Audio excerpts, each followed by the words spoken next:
The worst thing I ever heard from my wife wasn't, "I don't love you anymore." It was much colder than that.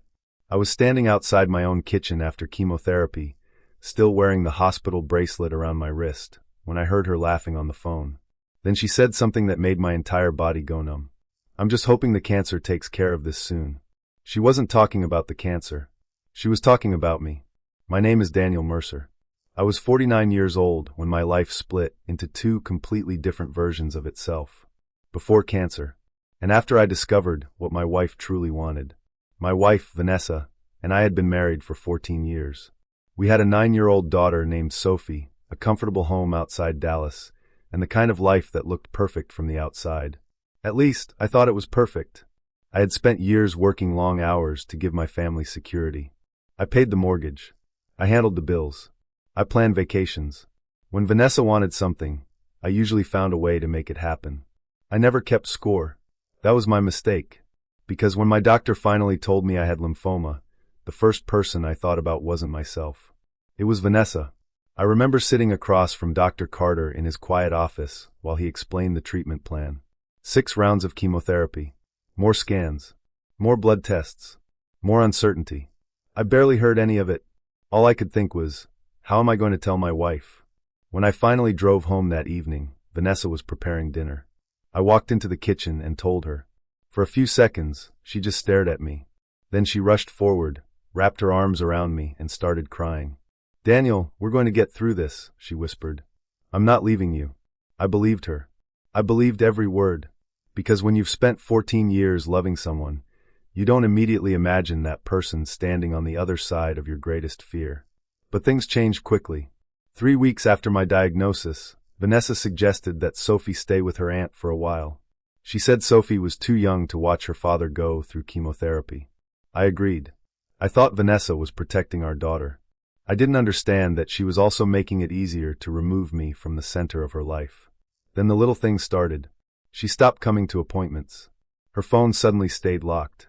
She began taking calls in another room. And whenever I reached for her hand, she sometimes pulled away. Not dramatically. Just enough for me to notice. I told myself I was imagining things. I was sick. I was exhausted. Maybe fear was making me suspicious. But cancer had weakened my body. It hadn't destroyed my instincts. And one afternoon, I came home earlier than Vanessa expected. I opened the front door. I heard her laughing in the kitchen. It was the kind of laugh I hadn't heard from her in months. Then I heard a man's name. Ethan. I froze. And before I could take another step, Vanessa said the sentence that finally made me understand what was really happening. Once Daniel is gone, everything becomes so much easier. I stood completely still. She had no idea I was home. And she had no idea that, for the first time since my diagnosis, I wasn't thinking about how to survive the cancer. I was thinking about how to survive my marriage. And what I discovered next would change everything. I didn't walk into the kitchen. I couldn't. My hand was still resting on the front door, and somehow that tiny piece of wood between me and Vanessa felt like the only thing keeping me from falling apart. Once Daniel is gone, everything becomes so much easier. Her words kept repeating in my head. Gone. Not divorced. Not separated. Gone. I slowly backed away from the kitchen and went upstairs. My legs felt weak, but not from chemotherapy this time. I closed the bathroom door behind me and sat on the cold tile floor. For several minutes, I didn't cry. I just stared at my hands. These were the same hands that had held Vanessa's hand on our wedding day. The same hands that had carried Sophie when she was a baby. The same hands that had signed the mortgage papers for the house Vanessa now seemed to be planning to share with another man. And suddenly I understood something. She wasn't waiting to see whether I would survive. She was waiting to find out whether I would die. That realization hurt more than the diagnosis ever had. Because cancer had never promised me anything. Vanessa had. She had looked me in the eyes and told me she wasn't going anywhere. And now she was quietly planning what her life would look like after I was gone. I stayed on that bathroom floor until I heard the front door open downstairs. Vanessa was leaving. I didn't move. I heard her footsteps. Then silence. A few minutes later, my phone buzzed. It was a message from my daughter. "Daddy, are you getting better?" I stared at those 6 words for a long time. Sophie had been staying with my sister, Rachel, for almost a month. Vanessa had said it would be easier for everyone. But lately, I had started noticing something strange. Sophie called me every night. Vanessa rarely called her. I swallowed the lump in my throat and typed back. Yes, sweetheart. Daddy is getting stronger every day. A few seconds later, she replied. Mommy says you're very sick. I closed my eyes. Then another message appeared. Is Mommy sick too? That one destroyed me. Because I knew the truth. Vanessa wasn't sick. She was simply done. I didn't tell Sophie any of that. She was 9 years old. She deserved to believe that her parents were still the safest people in her world. So I told her I loved her. Then I promised I'd call her the next night. After hanging up, I looked around the bathroom. Vanessa's makeup was still sitting beside the mirror. Her perfume was on the counter. A photograph of the three of us stood on the shelf. Sophie was smiling in it. Vanessa was smiling. And so was I. I picked up the photograph. For 14 years, I had looked at that picture and seen my family. That night, I finally saw what it really was. A memory. The next morning, I went to my treatment appointment alone. Again, the waiting room was full of people sitting beside spouses, children, brothers, sisters, and friends. I sat by myself. When the nurse called my name, I stood up slowly. During treatment, Dr. Carter came over. He looked at the empty chair beside me. Then he looked at me. Daniel, who's driving you home? I'll figure it out. He didn't respond immediately. Then he asked, Are you getting enough support at home? I almost laughed. Instead, I said, I'm managing. He studied my face. I could tell he knew I was lying. But he didn't push. After treatment, I ordered a rideshare home. When I reached the driveway, Vanessa's car wasn't there. For some reason, that gave me relief. I walked inside. Then I noticed something on the dining table. An envelope. My name was written across the front. I opened it. Inside was a document from our insurance company. My life insurance policy. I stared at the number. The payout was far larger than I remembered. And suddenly Vanessa's words from the night before made terrifying sense. She wasn't simply planning a future without me. She had already calculated what my death was worth. I sat down at the table. My hands started trembling. Then I heard the front door open. Vanessa walked inside. She looked at me. Then she looked at the envelope. For the first time in 14 years, I saw genuine fear flash across my wife's face. And that's when I realized something even worse. She didn't know what I had discovered yet. But she was about to find out that I wasn't going to confront her emotionally. I wasn't going to scream. I wasn't going to beg. I was going to get quiet. And when a man fighting for his life finally stops wasting energy on the person trying to destroy him, he becomes very dangerous. Because Vanessa had been planning for my death. I had just started planning for her life after it, and she had absolutely no idea what I was about to take away from her. Vanessa stared at the insurance document in my hand. For a few seconds, neither of us spoke. Then she smiled. Not the warm smile I had known for 14 years. A careful one. What are you doing with that? She asked. I looked at her. Reading it. Her expression tightened. You shouldn't be looking through those things right now. You need to rest. That sentence almost made me laugh. I was the one with cancer. I was the one spending hours in a treatment chair. But somehow, she was worried about what I was reading. I folded the document and placed it on the table. Don't worry, I said. I'll rest. She watched me carefully. I could see the question behind her eyes. Did I hear her? Did I know about Ethan? Did I understand what she had been saying? I gave her nothing. That was the first rule I made for myself. Don't tell Vanessa what you know. Not yet. That evening, she acted strangely normal. She made dinner. She asked whether my treatment had gone well. She even sat beside me on the couch. For anyone else, it might have looked like a wife finally returning to her sick husband. But I noticed everything. The way her phone stayed in her hand. The way she turned the screen away whenever a message arrived. The way she smiled at certain notifications. And then, around 10 that night, she went upstairs. Her phone remained on the kitchen counter. I wasn't looking for trouble. At least, that's what I told myself. But then the screen lit up. One message. From Ethan. Did he find out about the policy? My stomach dropped. I stared at those words. Then another message appeared. We can't wait forever. I felt something inside me go completely cold. I didn't touch the phone. I didn't need to. I already knew enough. But then Vanessa came downstairs. I immediately looked away. She picked up her phone. Her eyes moved to me. I pretended to be exhausted. She believed it. That was when I understood just how much she underestimated me. The next morning, I called my attorney. His name was Marcus Reed. I had known Marcus for years, but I had never called him for anything like this. I told him I needed to discuss my marriage, my finances, my property, and my daughter. He didn't ask unnecessary questions. He simply said, "Come in tomorrow morning." I did. Marcus listened while I explained everything. The diagnosis, Vanessa's behavior, Ethan, the insurance policy, the messages, the strange conversations. I expected anger from him. Instead, he remained calm. When I finished, he leaned back in his chair. "Daniel, do you have copies of those messages?" "No." "Then don't confront her." I stared at him. He continued, "Don't threaten her. Don't accuse her. Don't tell her what you're planning. From this point forward, you document everything and let me handle the legal side." I nodded. Then he asked one question. "What matters most to you?" I didn't hesitate. "Sophie." Marcus's expression softened. "Then that's where we start." For the first time since my diagnosis, I felt like I wasn't completely powerless. I still had cancer. I still had a broken marriage. But I had something Vanessa didn't know about. A plan. Over the next few weeks, I became almost invisible inside my own house. Vanessa thought my silence meant weakness.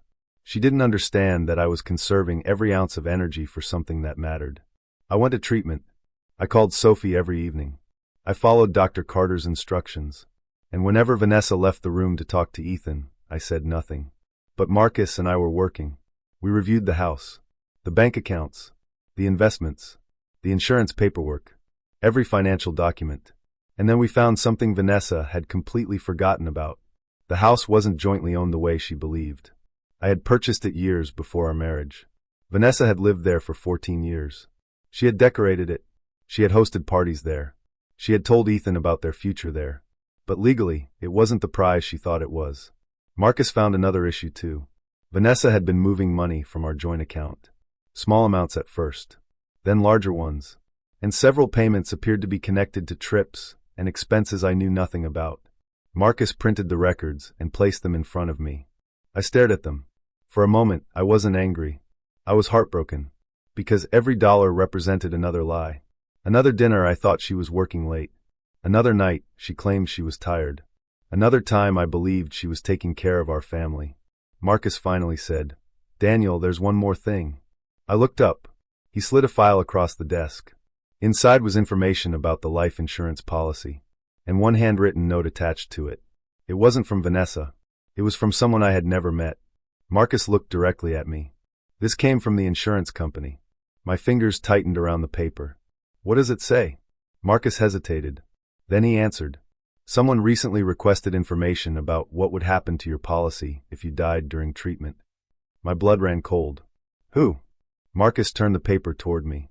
And when I saw the name, I realized Vanessa hadn't been acting alone. Because the person who had made that request wasn't Vanessa. It was Ethan. And suddenly, this wasn't just about a cheating wife anymore. Someone had been preparing for my death while I was still fighting to stay alive. And I was about to discover exactly how far they were willing to go. I stared at Ethan's name on the document. For several seconds, I couldn't breathe normally. Not because of the cancer. Because I suddenly understood that this man had been thinking about my death in ways I had never imagined. I looked at Marcus. How did he get this information? Marcus folded his hands on the desk. "That is what we're going to find out." I wanted to call Vanessa immediately. I wanted to throw the paper in her face. I wanted to hear her explain how another man had been asking questions about my life insurance while I was still sitting in chemotherapy chairs. But Marcus stopped me. "Daniel, if you confront them now, you lose control." I looked down at the document again. Control. That word stayed with me. For weeks, Vanessa had controlled the story. She told people I was getting worse. She told people she was exhausted. She told people she was practically handling everything alone. And while I was fighting cancer, she had apparently been preparing everyone around her for my disappearance. So I decided to let her keep believing I was too weak to notice. When I got home that afternoon, Vanessa was waiting in the living room. "Where were you?" "Doctor's appointment." She stared at me. "Another one?" I almost smiled. "Yes, Vanessa. That's usually how cancer treatment works." She looked annoyed. Then she quickly changed her expression. "I'm worried about you." That sentence would have broken my heart a month earlier.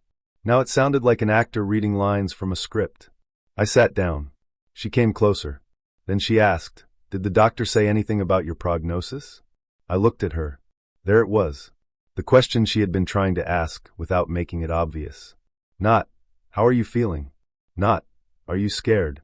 Not even, what did the doctor recommend? She wanted to know how long I had left. I lowered my eyes. It's complicated. Her face changed for half a second. Fear? Hope? I couldn't tell. Then she touched my shoulder. Whatever happens, I just want you to know I'm here. I almost told her everything. Instead, I said, I know. That night, Vanessa left the house around 8. She said she was meeting a friend. I didn't question her. 20 minutes later, my phone rang. It was Rachel. My sister rarely called that late unless something was wrong. Daniel, she said, I need you to listen to me. Her voice sounded different. What happened? Someone contacted me today. Who? She hesitated. Ethan. My heart started pounding. Why would Ethan contact you? He asked questions about your treatment. I sat upright. What kind of questions? Rachel took a breath. He wanted to know how serious your condition was. He asked whether your doctors thought you were going to make it. I closed my eyes. There it was again. That same question. How long did they think I had? Rachel continued. And Daniel, he asked something else. What? He asked whether Vanessa had told me about your insurance. I felt the room go silent. I couldn't even hear the television anymore. Did you tell him anything? No. Rachel's voice hardened. Because something about that man is wrong. I didn't disagree. Then she said something that hurt in an entirely different way. Daniel, where is Sophie? With me. No. I mean emotionally. I didn't understand. Rachel sighed. She keeps asking why her mother doesn't call. I stared at the wall. That question had been haunting me for weeks. Sophie didn't understand why her mother had suddenly disappeared from her daily life. And I couldn't tell her the truth. Not yet. Rachel's voice softened. She thinks Vanessa doesn't love her anymore. That broke something inside me. I could handle Vanessa cheating. I could handle the betrayal. I could even handle the possibility that my wife wanted me dead. But hearing that my little girl was sitting somewhere wondering why her mother didn't call was different. I promised Rachel that I would bring Sophie home as soon as it was safe. Then I hung up. I sat alone in the dark. For the first time, I realized what I was actually fighting for. Not the house. Not the bank accounts. Not revenge. My daughter. I wanted Sophie to wake up one morning and know her father was still there. I wanted her to know that when everything around her became unstable, at least one person had stayed. The next morning, Rachel showed up at my house with groceries. She walked into the kitchen, put the bags down, and stared at me. You look terrible. Good morning to you too. She didn't smile. Have you eaten? Not really. She pointed toward the chair. Sit. I sat. She made me something to eat and watched until I finished. Then she noticed the folder on the counter. What is that? I didn't answer. Rachel looked at my face. Daniel, what happened? I finally told her. Everything. Vanessa. Ethan. The insurance. The financial records. The questions about my prognosis. Rachel became completely still. Then she whispered, She's waiting for you to die. I looked away. I think so. Rachel's eyes filled with tears. Then she reached across the table and grabbed my hand. You're not doing this alone anymore. Those 6 words hit me harder than she could have known. Because for weeks, I had felt like I was disappearing. My wife had emotionally abandoned me. My daughter was away. My body was becoming weaker. But now my sister was sitting across from me, refusing to let me disappear. That afternoon, I made a decision. I would stop trying to save my marriage. I would save myself instead. Marcus began preparing the divorce documents. And then 3 days later, Dr. Carter called me personally. He told me my latest scan results were ready. I drove to his office with Rachel beside me. I expected bad news. After everything that had happened, I had almost prepared myself for the worst. Dr. Carter opened the file. He looked at me. Then he smiled. Daniel, the treatment is working. I couldn't speak. My eyes filled with tears. I had spent weeks wondering whether I would live long enough to see my daughter grow up. And now, for the first time, I had a real reason to believe I might. Rachel started crying beside me. I laughed through my tears. But there was one problem. Vanessa didn't know. And I wasn't going to tell her. Because while she was waiting for the phone call announcing my death, I was preparing to walk into my own house with divorce papers in my hand. And when Vanessa finally discovered that I wasn't dying, she would also discover something far more painful. The future she had been planning with Ethan was about to disappear with me. The morning I learned my cancer treatment was working, I expected to feel nothing but relief. Instead, I felt grief. Because the first person I wanted to tell was the same woman who had been hoping I wouldn't survive. I sat in my car outside Dr. Carter's office, gripping the steering wheel while Rachel sat quietly beside me. "Daniel," she said softly, "you made it through the worst part." I nodded, but my eyes were burning. I wasn't crying because I was afraid anymore. I was crying because I finally understood that surviving cancer would mean losing the woman I had once believed would stand beside me through it. Rachel reached over and squeezed my hand. "Don't let her take this moment from you." She was right, so I started the engine. I drove home, and I didn't tell Vanessa. That was important. For months, she had been living as though my death was already part of her future. I wanted her to experience something she hadn't expected. Me surviving. 3 days later, Marcus called. "The paperwork is ready." I sat silently on the edge of my bed. Divorce. The word felt strange, not because I didn't understand what it meant. Because 14 years earlier, I had promised Vanessa the opposite. For better or worse. In sickness and in health. She had apparently listened to only half of those vows. I asked Marcus one question. "Is everything protected?" "Yes." "The house? Your separate property? The investments?" "Handled." "And Sophie?" Marcus paused. "We're going to make her stability the priority." I closed my eyes. Good. I didn't care about winning against Vanessa. I cared about making sure my daughter didn't become collateral damage in a war she had never asked for. That evening, Vanessa came home unusually cheerful. She walked through the door carrying shopping bags. "I found some things for the house," she said. I looked at the bags, then at her. "The house?" She smiled. "Yes. I thought we could make some changes." I almost laughed. She was already redecorating a future she hadn't earned. She started talking about furniture. A new couch. A different dining table. Then she mentioned the spare bedroom. "I think Ethan likes that room." I looked at her. For the first time, Vanessa realized what she had just said. The smile disappeared. I didn't react. That was becoming my greatest weapon. Silence. She quickly changed the subject. "How was your appointment?" "Fine. Did they give you any idea about your prognosis?" I stared at her. "Why are you so interested?" She froze. "Because I'm your wife." I nodded slowly. "Right." She walked away. Later that night, I heard her talking to Ethan. I couldn't hear every word, but I heard enough. She was telling him things were moving forward. She said I was getting weaker. She said the house would eventually be theirs. Then I heard Ethan ask the question that made my blood run cold. "What about the insurance?" Vanessa answered quietly. "We just have to wait." I stood in the hallway, listening. My hands were shaking. Not from fear, from anger. But I remembered Rachel's words. "Don't let her take this moment from you." So I walked away. The next morning, Marcus sent me another update. Vanessa had been spending money from our shared accounts on expenses I had never approved. Some were connected to Ethan. Hotels, restaurants, travel. Things I had paid for while she was preparing to leave me. Marcus told me we had enough documentation. But there was something else. He had discovered that Vanessa had been telling people we were essentially separated. While I was still living in the same house. While I was still going to chemotherapy. While I was still calling Sophie every night. She had already rewritten our marriage for everyone around her. In her version, she was the abandoned wife. The exhausted woman forced to rebuild her life. I was supposedly the sick husband she had bravely supported. The truth was much uglier. She had been planning my replacement while I was fighting to stay alive. So I made my final decision. I put the divorce papers inside a plain envelope. Then I waited. That evening, Vanessa was sitting in the living room. She was on her phone, smiling at a message. I walked over. "Vanessa." She looked up. "What?" "We need to talk." She sighed. "Daniel, I'm tired." "I know." Something about my voice made her put her phone down. I handed her the envelope. She looked at it, then at me. "What is this?" "Open it." She slowly pulled out the papers. Her eyes moved across the first page. Then the second. Her face changed. For a moment, she looked stunned. Then something happened that I will never forget. She smiled. Not because she was happy. Because she was relieved. She actually laughed. A quiet laugh at first. Then she looked directly at me.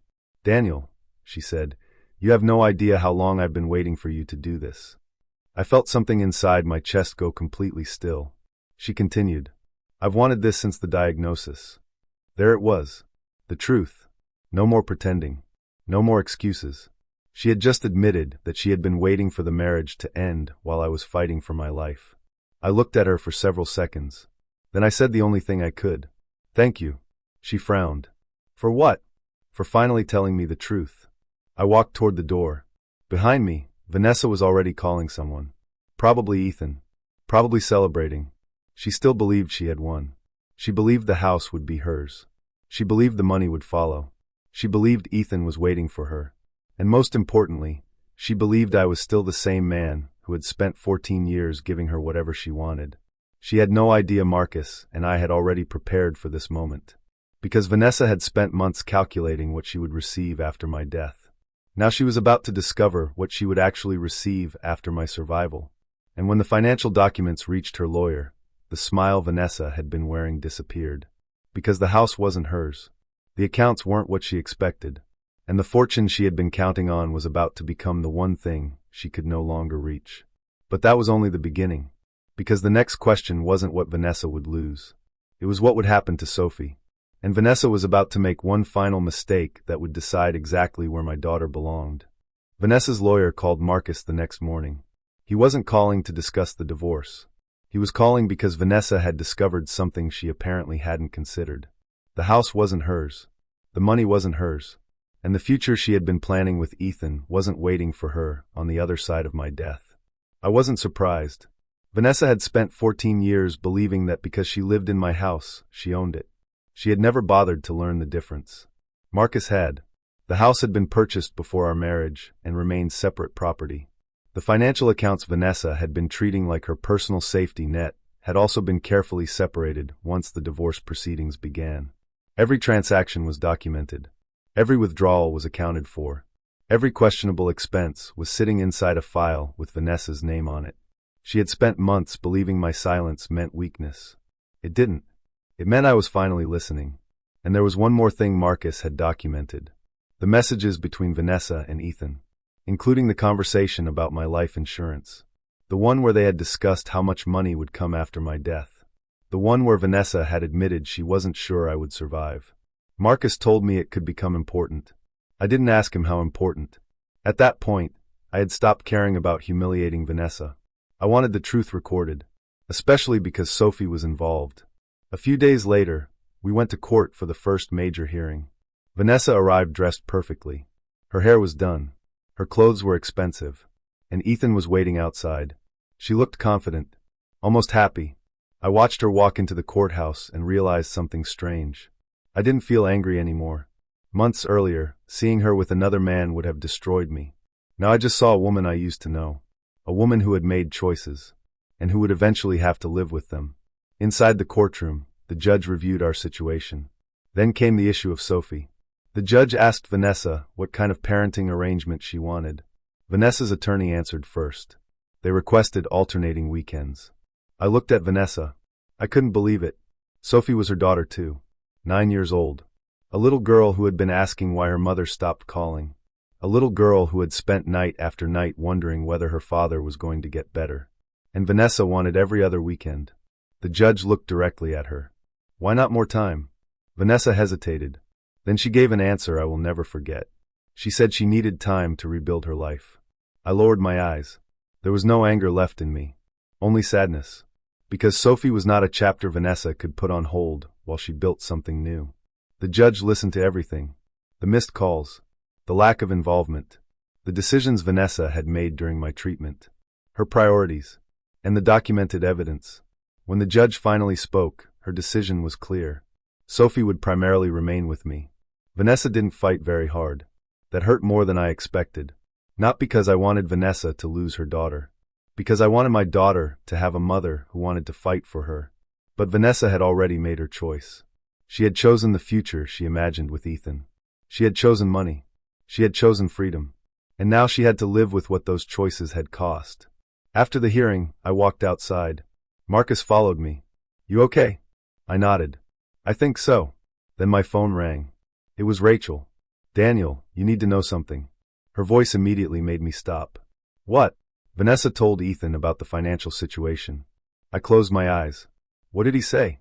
Rachel hesitated. He wasn't happy. I almost laughed. Of course he wasn't. Ethan hadn't been building a life with Vanessa. He had been building a life around what he thought Vanessa would have. Money, a house, security, a comfortable future. Without those things, the relationship suddenly looked very different. That evening, I heard what happened next. Vanessa met Ethan at a restaurant they apparently visited regularly. She told him the house wasn't going to her. The accounts were protected. The financial future she had promised him didn't exist. Ethan listened. Then he asked one question. So what do you actually have? Vanessa apparently started crying. She tried to explain. She told him they could still be together. They could start over. Ethan didn't seem interested. He stood up, and according to someone who witnessed the conversation, his final words were brutally simple. I thought you said everything was going to be ours. Then he walked away. Vanessa was left sitting at the table alone. The same woman who had once laughed about my death. The same woman who had told Ethan to be patient. The same woman who had already imagined my house becoming theirs. Now she was watching the future disappear right in front of her. I heard about it later that night. Rachel expected me to be satisfied. She expected me to laugh. Instead, I sat quietly, because something had changed inside me. I didn't want Vanessa's pain anymore. I wanted my own pain to end. And that was the difference between revenge and freedom. Vanessa had lost Ethan. She had lost the house she thought she owned. She had lost the financial future she had planned. But there was still one thing she hadn't fully understood. The people around her had started learning the truth. Neighbors, friends, people who had listened while she described herself as the exhausted wife of a dying man. People who had believed her when she said she was practically a widow. Now they were hearing the other side. And once the truth began moving through the small social circle Vanessa had spent 14 years building, there was no way to stop it. Her carefully protected image was about to collapse. But the biggest shock wasn't what happened to Vanessa. It was what happened when I received one final message from her. A message she probably thought would pull me back. I opened it late one night. I read it once, then again. And suddenly, after everything she'd done, Vanessa was asking me for something I never thought she'd have the courage to ask. She wanted another chance. But she had no idea who she was asking. Because the man who would have begged her to stay had disappeared months earlier. And the man reading her message now was finally free. The message from Vanessa arrived at 11:43 that night. I almost deleted it without opening it. Then I saw the first line. Daniel, please. I need you to talk to me. I stared at the screen. 6 months earlier, those words would have destroyed me. I would have called immediately. I would have asked what she needed. I would have tried to fix whatever was broken. But that man was gone. I opened the rest of the message. Vanessa said she had made mistakes. She said she had been scared. She said the cancer had changed everything, and she hadn't known how to handle it. Then came the sentence that made me put my phone down. I never really wanted you to die. I read it again. Not because I believed her. Because I couldn't believe she thought those words were enough. I had heard her. I had seen the messages. I had watched her plan a future with Ethan while I was sitting in chemotherapy. I knew what she had said when she thought I wasn't listening. And now that the money was gone, Ethan had walked away, and people were learning the truth. She suddenly wanted me to believe she had simply been confused. I didn't answer. The next morning, there was another message. Then another. She wanted to meet. She said she needed closure. I almost smiled at that. Closure.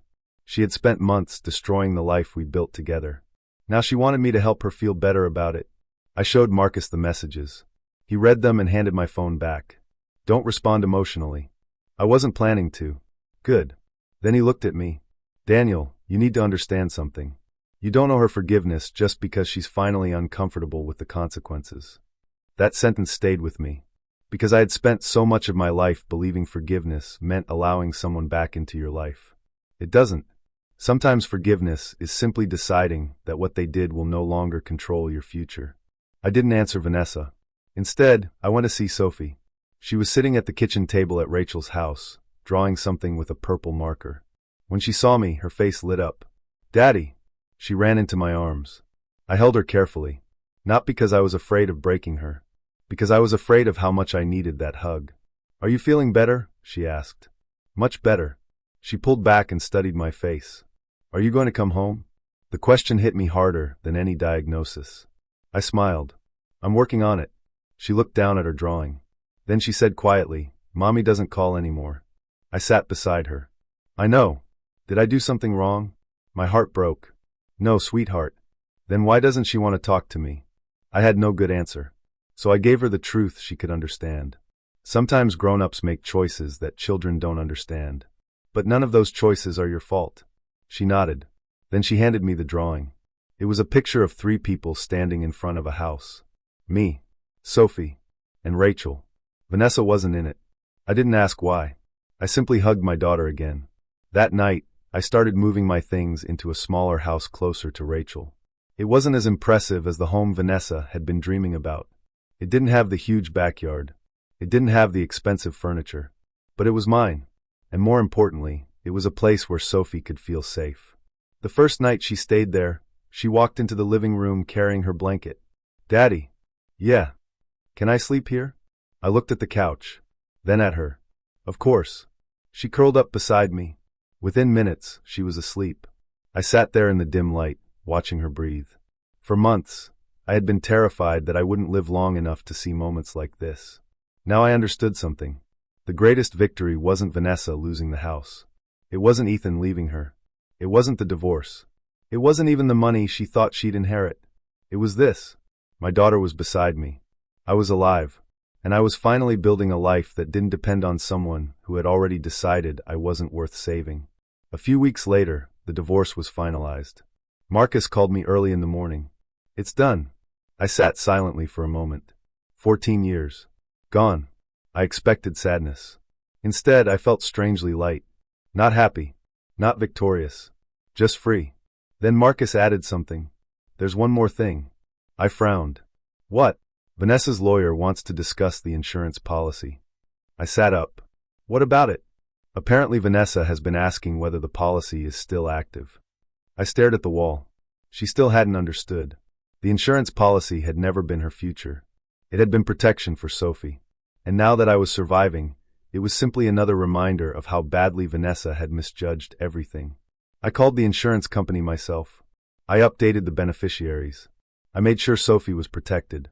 Then I put my phone down. That was the last financial decision I ever made because of Vanessa. From that point forward, every decision was about my daughter, my health, my future, my peace. A month later, I was sitting in Dr. Carter's office waiting for another scan. Rachel was beside me. Sophie was at school. I stared at the examination room door. My hands were cold. Even after everything, fear doesn't disappear just because you have survived once. Cancer had taught me that.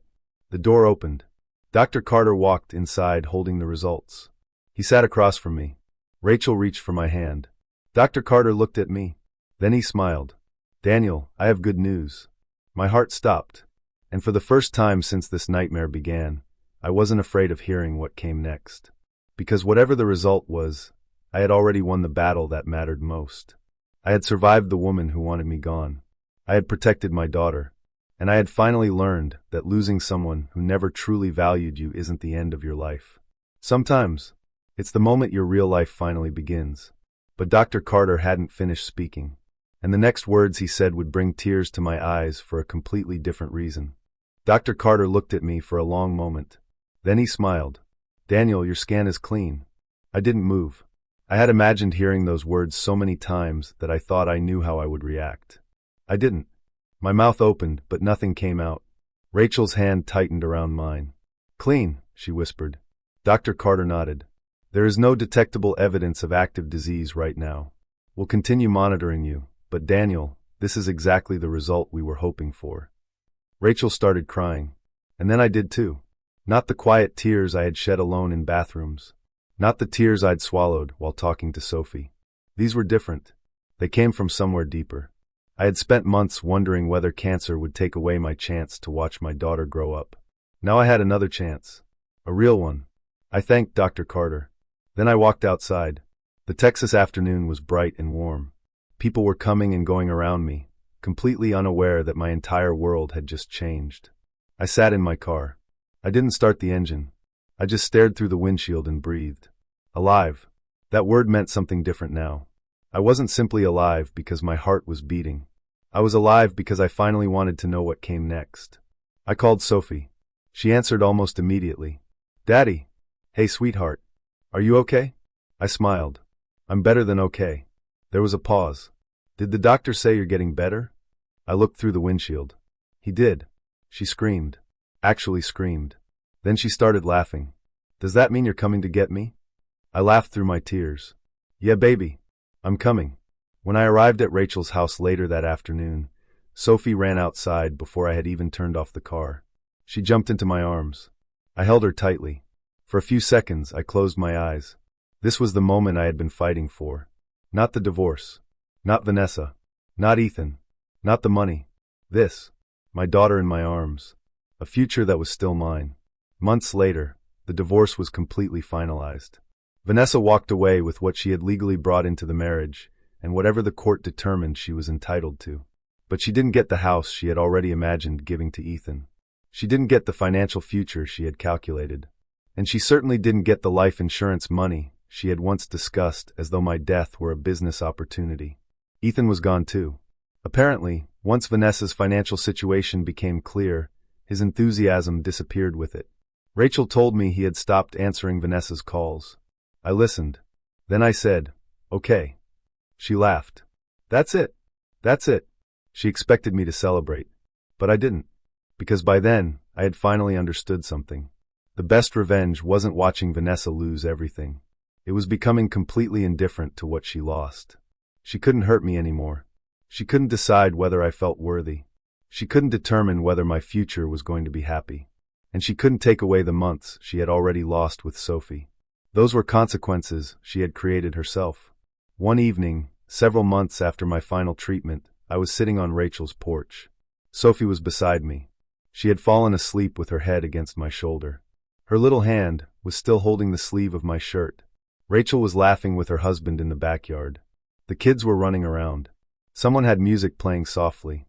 For the first time in a very long time, I wasn't waiting for something terrible to happen. I was simply there. Present. Peaceful. My phone vibrated. I looked down. Vanessa. For a moment, I stared at her name. Then I remembered the man I had been when this began.